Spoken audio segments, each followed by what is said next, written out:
বৈষম্য বিরোধী ছাত্ররা তারা পতনের পর তারা কি রকম দেশ চায় এবং সর্বপ্রথম হচ্ছে তারা এই দেশের শিক্ষানীতিকে কিভাবে গড়ে তুলবে সেইটা তো হচ্ছে তাদের কাজ।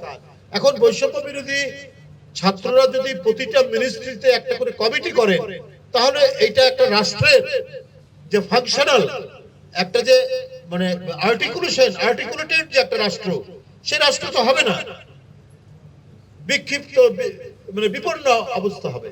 এবং আপনাদের নামে আমি অবশ্য এখনো পর্যন্ত তেমন কোনো শুনছি না, ক্ষীণ কিছু কথাবার্তা আসে কিন্তু তেমন বড় কিছু নয়।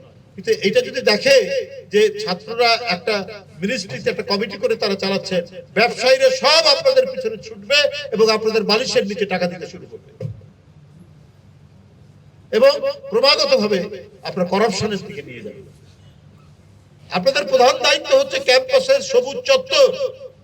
সেই সবুজ চত্বরে আপনারা চিৎকার করে বলুন যে শেখ হাসিনার মতো যাতে আর কখনোই কোনো ফ্যাসিবাদের উত্থান না ঘটে। আপনারা সেই আওয়াজ তুলুন, সেই আওয়াজ সবাই শুনবে এবং বিভিন্ন রাজনৈতিক দল, গণতন্ত্র মানা সরকার সবাই সেইভাবেই পলিসি নির্ধারণ করবে।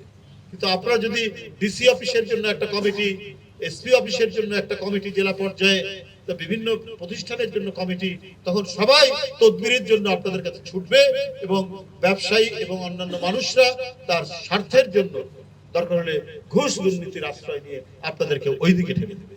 এই দিকটা আপনাদের মনে রাখতে হবে। যার যেখানে ওই যে একটা কথা আছে না, বন্যেরা বনে সুন্দর, শিশুরা মাতৃ করে, তো ছাত্র যারা তাদের জায়গা হচ্ছে ক্যাম্পাস।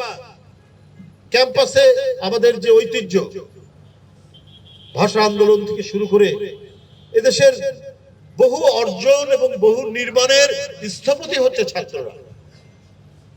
আপনারা সেইখান থেকে কি করণীয় হওয়া উচিত সেই বিষয়গুলো আপনারা বলুন, এই কথাগুলো যেন না আসে।